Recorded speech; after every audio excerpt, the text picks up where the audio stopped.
حاضرین محفل، تمام معزز سامعین، آج میں کسی دوسرے کام سے یہاں پر آیا ہوا تھا۔ مجھے اس میٹنگ کے بارے میں اطلاع ملی اور مجھے لگتا ہے کہ اسلام جم خانہ اب جن اصولی چیزوں کی طرف جا رہا ہے، یہ ایک انٹرٹینمنٹ کا ہی سینٹر نہیں ہے، بلکہ ایک تھاٹ پروسیس کے شروع ہونے کے سینٹر اب یہ بنتا جا رہا ہے۔ اس میں یہ جو ٹاپک ہے نا، یہ بہت ہی اہم ہے۔ اس کا درد شاید ہم کو اس لیے نہیں معلوم ہوتا ہے کہ ہم میں سے کوئی شخص جیل گیا نہیں ہے، اور خدا نہ کرے کہ کوئی وقت آئے کہ ہم میں سے کوئی شخص یا ہمارا کوئی عزیز جیل کی یا حوالات کے سلاخوں کے پیچھے پایا جائے، مگر اس کرب کو بیان کرنا ناممکن ہے، اس ذلت کو، اس رسوائی کو بیان کرنا ناممکن ہے جو کہ کسی شخص کے اریسٹ ہونے پہ اس کو محسوس ہوتی ہے۔ ہم وہ بدقسمت لوگ ہیں جن کی تعداد جیلوں میں ان کی آبادی کا جو تناسب ہے، پروپورشن ہے، اس سے کم دوگنی ہے۔ آپ کسی پولیس اسٹیشن میں چلے جائیے، کسی بھی وقت چلے جائیے، ہر پولیس اسٹیشن میں ایک اریسٹ لسٹ ہوتی ہے۔ آج کتنے لوگ اریسٹ ہوئے، کس میٹر میں اریسٹ ہوئے، نام پڑھ لیجئے، مجھے آگے بتانے کی ضرورت نہیں ہے۔ یہ ایک ایسا مسئلہ ہے جس کی بنیادیں بہت گہری ہیں، اور جس کے لیے واقعی ہم سب کو بیٹھ کر سوچنے کی ضرورت ہے کہ ہمارا معاشرہ کہاں جا رہا ہے، ہم کہاں جا رہے ہیں، ہمارے بچے کہاں جا رہے ہیں، ان کے اندر جو کلچر آ رہا ہے وہ کلچر کون سا ہے، کیا وہ کلچر ہم کو صحیح ڈائریکشن میں لے کر جا رہا ہے۔ لیکن آج کا جو مسئلہ ہے وہ ہے کہ وہ لوگ جو بدقسمتی سے جیلوں میں بند ہو گئے، شاید کم لوگوں کو معلوم ہوگا کہ قریب آج سے 12-13 سال پہلے 2008 میں، جہاں تک مجھے یاد پڑتا ہے، کرمنل پروسیجر کوڈ CRPC جس کے انڈر میں ٹرائل چلتے ہیں، اس میں ایک امینڈمنٹ آیا ہے۔ وہ امینڈمنٹ یہ ہے کہ 7 سال تک کی جو پنشمنٹ ہے کسی بھی جرم کے لیے، 7 سال سے کم پنشمنٹ اگر ہوگی تو وہ چھوٹے آفینسز ہوتے ہیں۔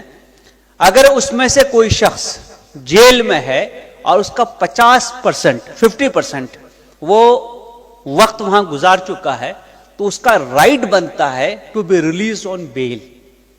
اس کی رائٹ ہے، یہ اس کا حق ہے۔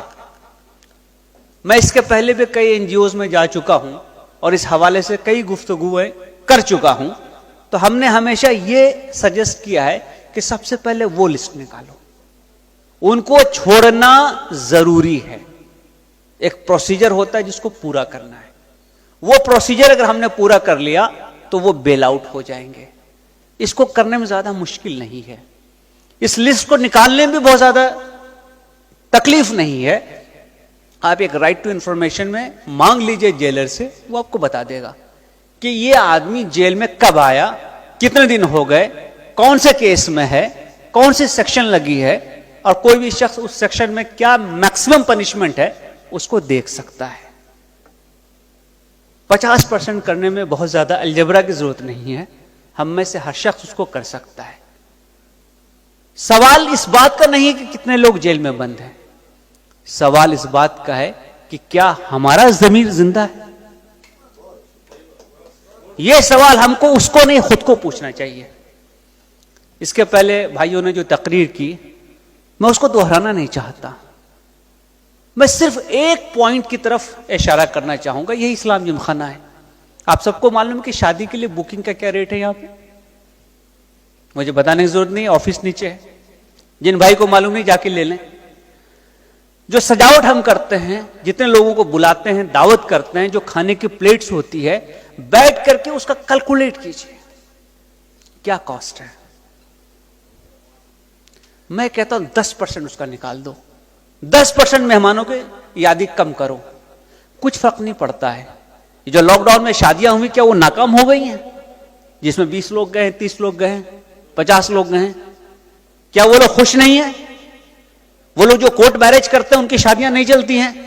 تو اتنا بڑا انتظام کرنا کیوں ضروری ہے؟ یہ سوال کیا ہم نے اپنے آپ کو پوچھا ہے؟ اور اگر یہ پیسے بچیں گے تو کیا یہ لوگ اندر رہیں گے؟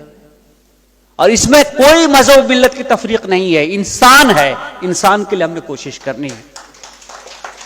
لسٹ نکالیے کون کتنے سال سے ہے، جو سب سے زیادہ وقت سے ہے، ہم پہلے اس کو لیں گے. ہماری طرف سے میسج جانا چاہیے، ہم سب کے لیے ہیں. جس دن ہم نے یہ میسج کنوے کیا، سب لوگ ہمارے لیے بھی ہوں گے. یہ تفریق مٹ جائے گی. آج جو ہم یہ چھوٹے چھوٹے خانوں میں بٹے ہوئے ہیں، محلوں میں بٹے ہوئے ہیں، فرقوں میں بٹے ہوئے ہیں، اس کی بنیاد وہاں ہے کہ جیسے ہی آپ نے اپنے آپ کو ڈیفائن کرنا شروع کیا، کس چیز پہ؟ اچیومنٹ پہ نہیں، اسکرپشن پہ. جو چیز آپ کو اپنے ورثے میں ملی ہوئی ہے. میں مسلمان ہوں، ورثے میں ہوں. میں ایک کمیونٹی سے بلانگ کرتا ہوں، ورثے میں ہوں. اس میں میرا کوئی کنٹریبیوشن نہیں. میں اگر ایک اچھا انسان بنتا ہوں تو اس کے لیے مجھے اپنی کوشش کرنی ہوتی ہے. وہ میری آئیڈینٹی ہوگی، وہ آئیڈینٹی میں ثابت کروں نا.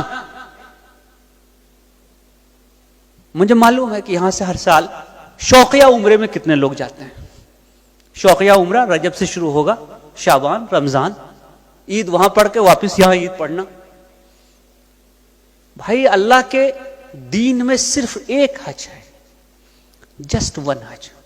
اس کے علاوہ آپ 1 کروڑ بات کر لیجیے، وہ نفل ہے. جب کبھی سوال ہوگا نا تو یہ پوچھا جائے گا کہ تمہارا پڑوسی وہ بھوکا مر رہا تھا، وہ جیل میں سڑ رہا تھا، اور تم کہاں تھے؟ ہلٹن میں، حرم کے سامنے، اوبرائے میں، مدینہ میں. کیا یہ ہمارا فریضہ ہے؟ ہم کو سوچنا چاہیے. دیکھیے ہمارے مذہب میں جس چیز کی سب سے زیادہ ضرورت ہے نا، آپ دیکھ لیجئے، فرض بہت آسان رکھا گیا ہے. 2 رکعت فجر کی، 4 ظہر، 4 عصر، 3 مغرب، 4 عشاء. فرض یہی ہے. بہت چھوٹی چھوٹی چیزوں کو فرض رکھا گیا ہے کیونکہ وہ سب سے ہو سکتا ہے. اس کے آگے جس چیز کے بارے میں اللہ نے قرآن میں سب سے زیادہ ذکر کیا ہے وہ انفاق ہے. اپنا مال اللہ کے راہ میں خرچ کرنا. کتنی صورتیں اس پہ ہیں انفاق پہ. حتیٰ کہ یہ کہا گیا کہ جس نے اللہ کے راہ میں اپنا مال خرچ کیا اس نے اللہ کو قرض دیا. قرآن نکال کے پڑھ لیجئے. یہ نہیں کہا گیا جس نے 50ویں بار عمرہ کیا وہ اسے اللہ کے راہ میں خرچ کیا ہے. یہ نہیں کہا گیا. یہ نہیں کہا گیا کہ اتنا بڑا افطار کا ارینجمنٹ کر دیا میں نے تو بہت اچھی بات کر دی. یہ کہا گیا کہیں پہ؟ یہ آدمی جس کو کھانا نہیں مل رہا ہے، یہ آدمی جو اپنے دوستوں سے، رشتہ داروں سے، ماں باپ سے دور ہے. اور مجھے بتانے کی ضرورت نہیں ہے کہ جیل کے اندر کا ماحول جا کر دیکھیے. جہاں 10 آدمی ہونے چاہیے 25 ہیں، اوور کراؤڈڈ ہیں. تو کیا ہمارا انسان کے طور پر یہ فرض نہیں بنتا ہے کہ ہم اس چیز کو پرائرٹی دیں، اس کے لیے کوشش کریں، اس کے لیے آواز اٹھائیں؟ اور میں آپ کو بتانا چاہوں گا کہ جس دن یہ آپ آواز اٹھائیں گے اس دن بہت سارے لوگ اس کارواں میں شامل ہو جائیں گے. ابھی یہاں پہ میں دیکھ رہا تھا کہ کون کون سے ٹرسٹ یا کون کون سے ایسوسیشن جڑی ہوئی ہیں. آپ کسی اور کام کے لیے ان لوگوں کو ساتھ لا کے دیکھ لیجئے. یہ جو لکھا ہوا ہے نا یہاں پہ، نہیں آئیں گے. یہ صرف اسی کام کے لیے آ سکتے ہیں کیونکہ یہاں انسان زیر بحث ہے. یہ انسان کا مسئلہ ہے، یہ ہم سب کا مسئلہ ہے. اسی لیے ہمیں کوشش کرنی چاہیے کہ ہم ان چیزوں کو مضبوط کریں، یہاں کنٹریبیوٹ کریں، یہاں ہیلپ کریں. یاد رکھیے کہ قرآن میں بار بار گردنیں چھوڑانے کے لیے کہا گیا ہے. آپ سے کوئی غلطی ہو جائے کیا کہا جاتا ہے؟ گردنیں چھوڑاؤ، آزاد کرو، غلام آزاد کرو. آج کے دور میں غلام کون ہے؟ یہ جیل کے اندر، یہ آج کے دور کا غلام ہے.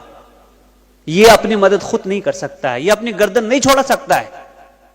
اگر ہم نے کوشش کی تو اس میں سے جتنے لوگ نکل سکے، یہ میں سمجھتا ہوں کہ انسانیت کی سچی خدمت ہوگی. اور یہی ہم سب کا شعار ہونا چاہیے، طور طریقہ ہونا چاہیے.